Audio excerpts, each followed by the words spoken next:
Oke ya, saya Anturin dari Cibubur Timur ini melaksanakan praobservasi dengan guru saya, guru kelas 6. Ya Bu, hari ini kita akan melaksanakan praobservasi seperti saya mengobservasi tentang sertifikasi Bu. Ya. Adapun dari tujuan observasi ini yaitu saya ingin mengetahui dan mengevaluasi jalannya proses pembelajaran yang akan dilaksanakan. Saya bertanya dulu ya Bu, sebelum kita laksanakan observasi seperti observasi. Yang pertama yaitu tujuan pembelajaran yang dicapai dalam nanti pembelajaran nanti itu apa? Kedua ya, tujuan pembelajarannya Pak. Yang pertama itu kan saya kan materinya pelajaran matematika untuk materi rasio. Ya. Jadi kebetulan yang saya rencanakan itu adalah pertemuan terakhir ya dengan rasio ini. Jadi besok itu ada tujuan pembelajaran yang ingin dicapai yaitu untuk memahami konsep rasio secara setelah pertemuan ya melalui berbagai media. Kemudian yang kedua itu melalui diskusi kelompok itu siswa mampu memecahkan ya menyelesaikan soal cerita yang berkaitan dengan rasio tentang kehidupan. Terus kemudian area pengembangan yang itu capai dalam pembelajaran. Yang pertama itu kalau di area sikap dulu ya Pak, Ya. area afektif itu karena kegiatan kelompok juga menjalin kerjasama. Kemudian di sini juga saya nanti ingin menerapkan beberapa PSE ya Pak, pembelajaran sosial emosional, bagaimana kesadaran diri mereka, mengendalikan diri dan sebagainya. Kemudian kalau di area kognitifnya itu siswa itu mampu nantinya saat menemui dalam kehidupan sehari-hari itu masalah-masalah yang berkaitan dengan rasio, mereka mampu menyelesaikannya sesuai dengan akan silakan asli. Kemudian kalau di area motornya itu kan nanti di akhir sesi itu ada presentasi Pak, jadi bagaimana mereka keberanian dalam tampil ke depan mempresentasikan hasil diskusi, termasuk cara menyampaikannya juga nanti akan Jadi pengembangan tiga Tiga aspek. Mengenai ini pembelajaran Bu. Nah, kira-kira rancangan pembelajaran dari saya nih rancangan pembelajaran itu dari strategi pembelajaran, model pembelajaran dan metode pembelajaran apa yang digunakan dalam nanti akan pembelajaran. kalau strateginya pakai pendekatan PBL ya Pak, atau problem solving.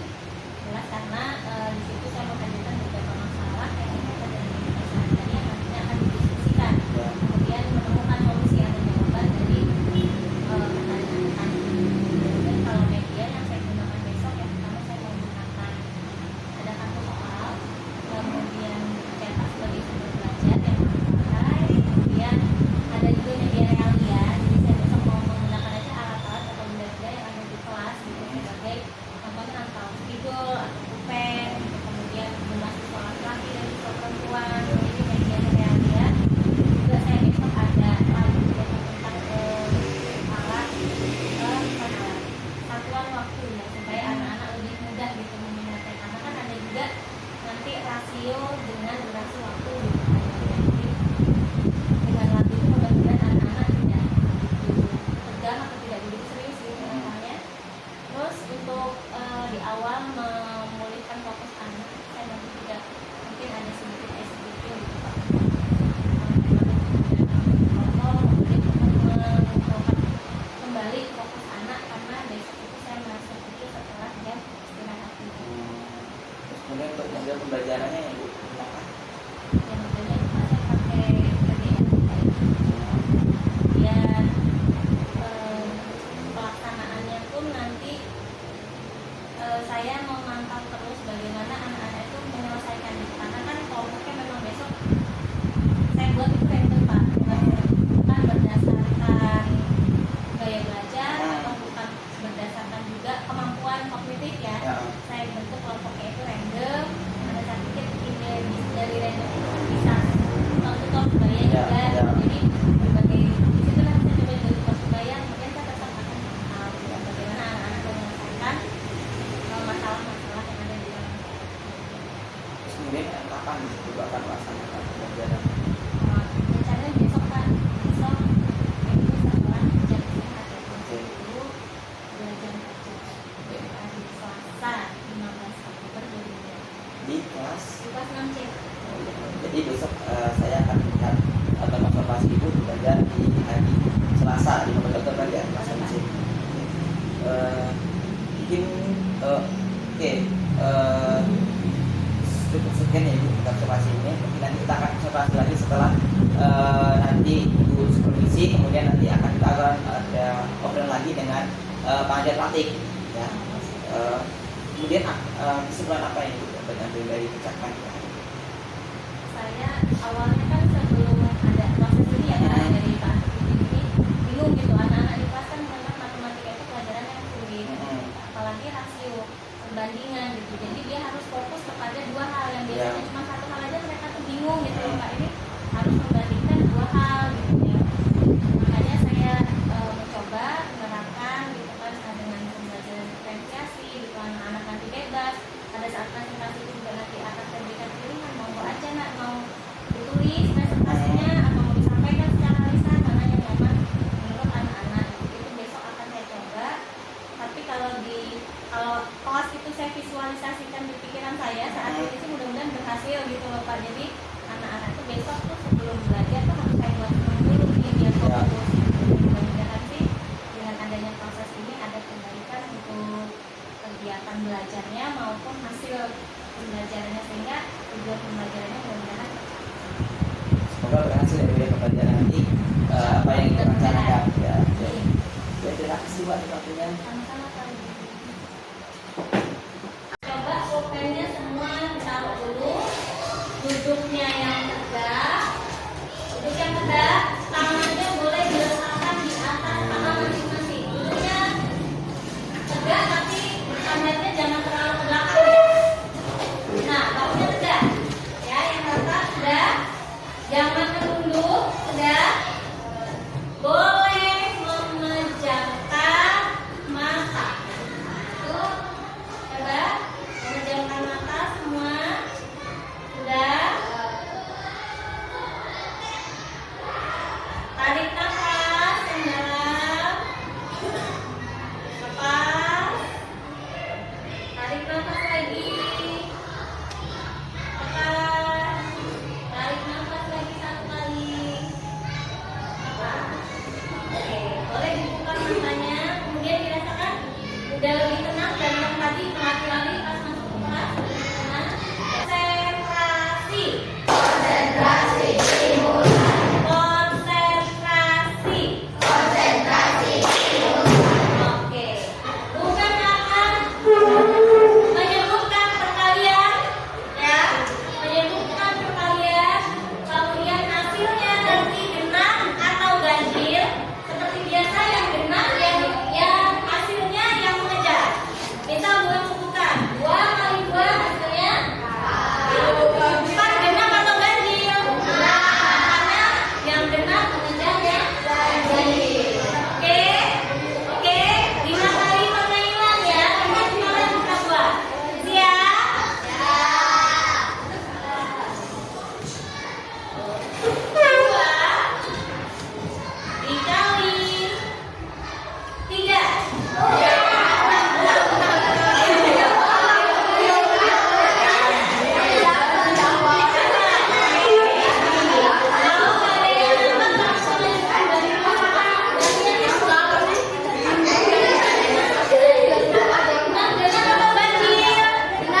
membandingkan dua hal. Benda yang pertama apa? Benda yang kedua? Kalau bukan mau menuliskan perbandingan spidol berbanding pulpen, berarti berapa banding berapa? 3 berbanding 1. Ini ya. Spidol berbanding pulpen. Kenapa ditulis 3? Karena spidolnya. Kenapa ditulis 1?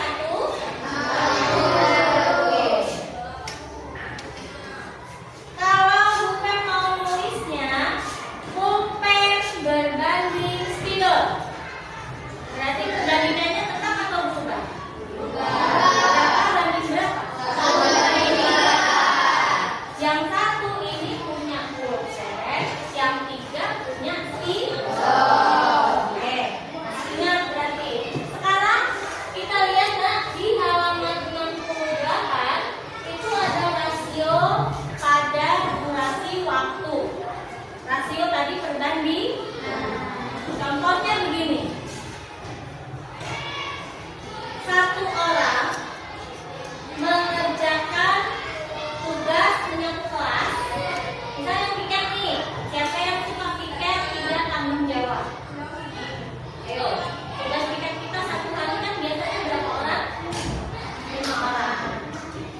Yang piket cuma 2 orang. Kalau diselesaikan 2 orang, waktunya 10 menit selesai satu kelas. Tapi salah, maksudnya kalau diselesaikan 5 orang, 10 menit selesai. Tapi berhubung yang 3 ini tidak bertanggung jawab, makanya tinggal 2. Lebih lama atau lebih cepat ya? Bila itulah kaitannya perbandingan dengan rasio waktu tadi ya, dengan apa namanya, durasi waktu. Kita bandingkan kalau 5 orang tadi bisa selesai dalam 10 menit. Berarti kalau cuma 2 orang kira-kira berapa menit ya? Itu bisa kita hitung menggunakan rasio seperti yang kita pelajari pada pertemuan yang lalu. Ya kan? Masih ingat ya? Oke, sekarang lihat nah, ada contoh di halaman 69. Ada tanaman, ada berapa macam tanaman ya di sini? Ada berapa macam tanamannya? Ya, ada 6 macam tanaman. Yang pertama apa? Berapa minggu panennya? Berpuas? Berapa? Jahe merah. Kendur? Buah merah?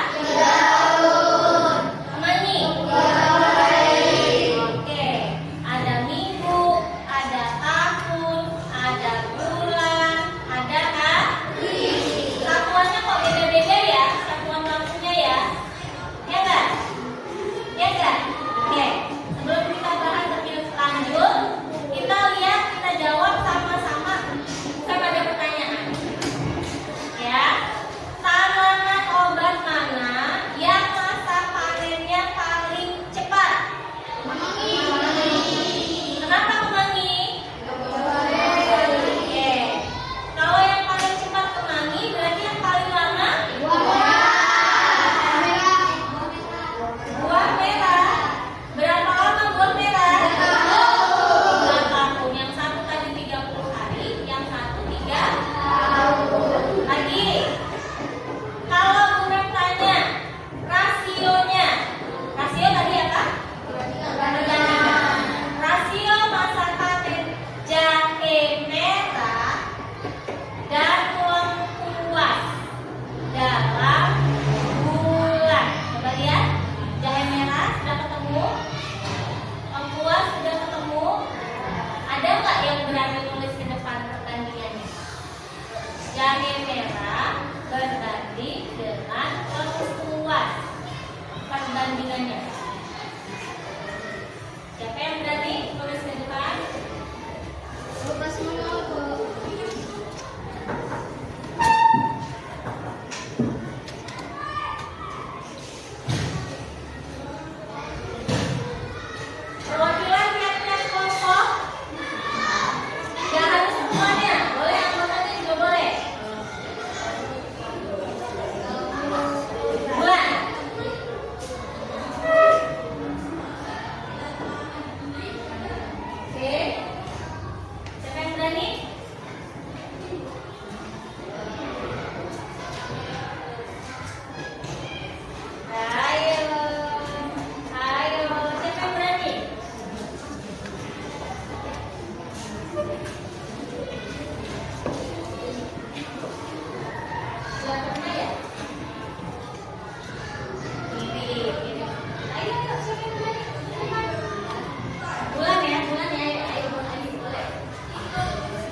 Bisa nggak ini perbandingannya kita sederhanakan? Berapa? Berapa Dila? Boleh dituliskan ya?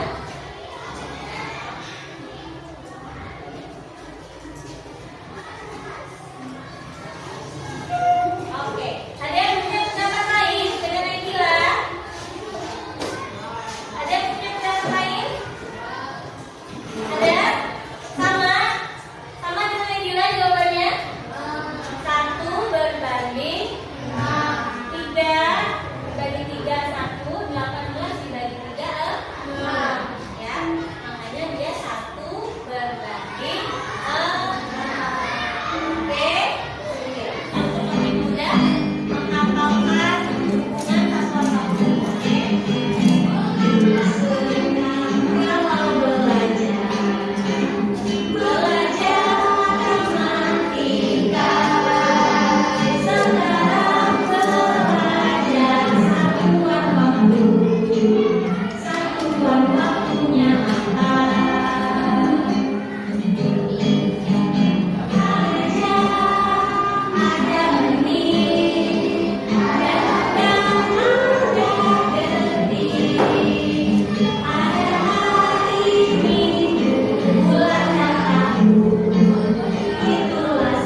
Sekarang kita buka sama-sama ya. Udah, kita buka sama-sama. Ada satu soal dan 10 kartu soal itu soalnya berbeda semua. Tidak ada yang pertanyaannya sama. Oke, silakan berdiskusi kelompok.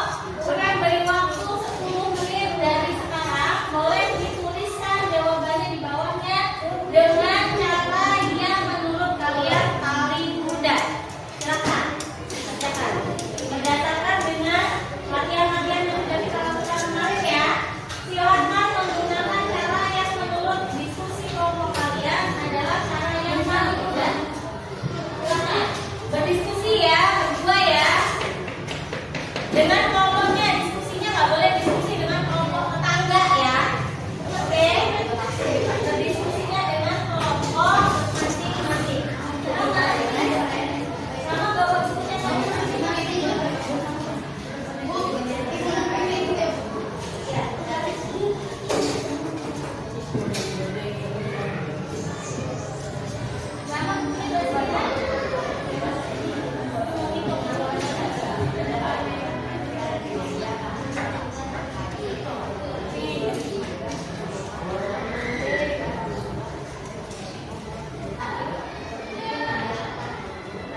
Kuat gak denger ada?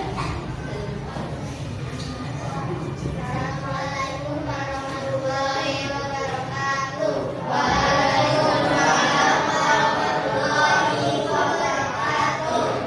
Kami akan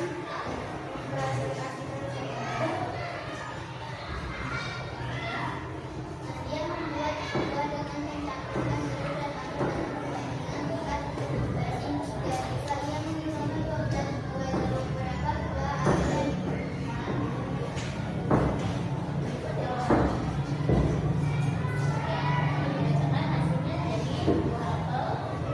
jadi buah apel yang dikumpulkan oleh Nadia adalah Oke, gimana? Kelompok Thailand tanggapannya? Sudah tepat atau perlu ada yang diperbaiki?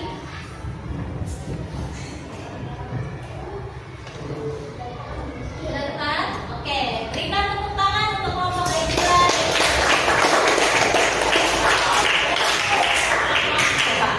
Ayo, buat ini jawab. Oke, boleh dihapus kalau memang perlunya tuh mau tulis atau mau dijelaskan ya? Boleh, oke, silakan.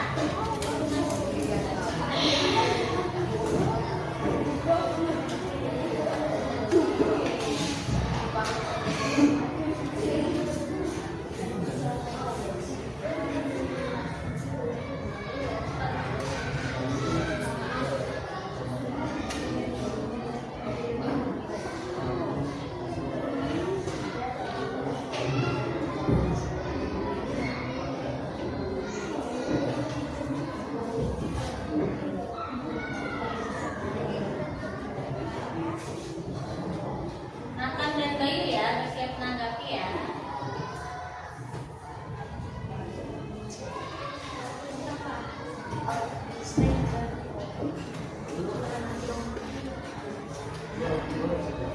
Oke, enak ya?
pasca observasi setelah pembelajaran kan.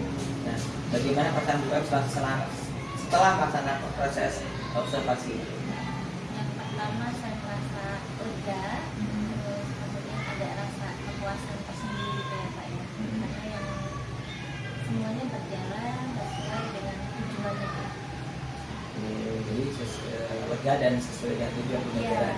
Kemudian tujuan pembelajaran dan area pengembangan yang Ibu rencanakan itu seperti apa? Jadi sesuai dengan yang percakapan kita di sebelumnya ya Pak ya, praobservasi itu ada 3 yang pengembangannya ya kognitif, kalau kognitif sudah jelas adalah dari tujuan pembelajarannya yaitu memahami tentang konsep rasio termasuk dalam kehidupan sehari-hari. Kemudian kalau afektif itu saya melakukan penilaian pada saat mereka melakukan diskusi walaupun kelompoknya hanya 2 orang, tapi di situ kan tampak ya Pak keaktifan, kemudian cara berdiskusi dengan temannya. Nah, kalau psikomotornya saya merasa saya bisa melihat itu dari saat mereka mempresentasikan hasil dari diskusi mereka, cara mereka mempresentasikan, keberaniannya, kemudian hasil dari yang mereka diskusikan. Jadi sudah tujuannya sudah kami. Kemudian menurut Ibu itu tujuan pembelajaran berhasil atau tidak? Kalau menurut saya tujuan pembelajaran saya sudah berhasil Pak. Jadi menurut Anik dari angka 1 nih sampai angka 10 kira-kira tidak berapa gitu tujuan pembelajaran tercapai? Karena terlepas dari keberagaman kemampuan ya Pak, jadi kan ketercapaiannya juga berbeda. Kalau disuruh memilih 1 sampai 10 saya di angka 8 karena memang ada beberapa murid saya yang memang tidak sama kemampuannya gitu dengan yang lain, jadi saya pilih angka 8. Jadi angka jadi udah berhasil di atas sudah Insya Allah. Insya Allah. Kemudian kendala apa yang atau hambatan dalam menghadapi tadi proses pembelajaran? Kendalanya pertama keberagaman siswa ya, kan yang ini sehingga memerlukan waktu yang lebih banyak untuk persiapannya karena beberapa siswa yang memerlukan perhatian khusus ini juga punya instrumen yang berbeda dengan yang lainnya. Jadi kendala yang pertama ini keterbatasan waktu dengan untuk mempersiapkan segala sesuatu. Jadi keberagaman yang menjadi Keberagaman jadi memerlukan waktu yang lebih lagi. Kemudian ada tidak kemampuan yang perlu ditingkatkan? Ya, yang pertama kemampuan untuk apa ya Pak, menguasai atau memahami lebih dalam. Saya pribadi itu harus tahu lebih dalam tentang keberagaman peserta didik saya.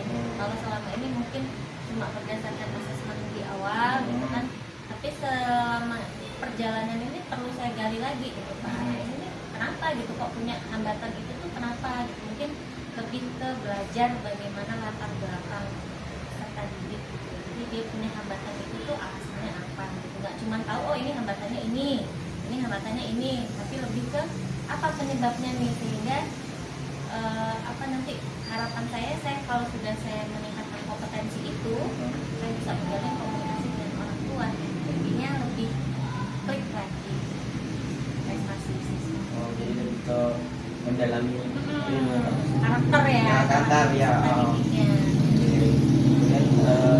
apa nih Ibu akan melakukan atau mencoba melakukan strategi ini hari-hari? Cepatnya Pak, jadi setelah hasilnya kemarin ini sedang saya coba. Saya dalami lagi. Yang pertama ya saya menjalin komunikasi ya dengan teman-teman. Ada riwayat apa gitu. Mungkin kan kalau di kelas saya mungkin ada yang keterbatasan itu perlu perhatian khusus itu mungkin ada sedikit waktu kecil atau dari itu kan belum dikomunikasikan. Nah itu sudah saya lakukan dengan orang tua. Jadi cepatnya yang Cepatnya. Jadi nanti saya pengen lihat nanti tindak lanjutnya dari yang tadi selain yang harapan tadi yang Ibu rencanakan tadi. Kemudian dari observasi kita ini pembicaraan kita tadi apa yang kita simpulkan? Saya menyimpulkan bahwa apa yang sebenarnya masalah yang kita hadapi itu kalau kita berpikirnya positif kita bisa gitu cari solusinya sendiri gitu ya. Cari solusi sendiri. Bagaimana kalau kita berpikir tenang, jangan fokus pada masalahnya gitu, tapi fokus kepada solusinya. Saya tadi berpikir, aduh orang macam-macam gini kemampuannya, apalagi mau ngajarin rasio gitu kan ya, apalagi dibawa ke kehidupan sehari-hari, apa bisa ya anak-anak gitu. Tapi ternyata setelah dicoba bisa kok, ada pembelajaran diferensiasi, dengan pembelajaran sosial-emosional, dan kita terapkan ternyata tercapai juga tujuan pembelajarannya. Oke, terima kasih Mas. Ini mungkin ada tambahan dari Bu. Ya mungkin ini ya tadi percakapan pas observasinya bagus ya, sudah artinya sudah memang menggali seperti apa sesuai dengan bentuk coaching ya, di sini kemitraan. Jadi Pak Udin tidak menilai ataupun tidak berasumsi ya, dan kemudian menggali apa yang ada pada coaching, itu kan prinsip coaching ya. Jadi di sini memang biar si coach yang menyimpulkan sendiri ya dari permasalahan yang dihadapinya, karena coaching ini bukan orang yang akan memberikan solusi, tapi membantu bagaimana coaching untuk menemukan solusi.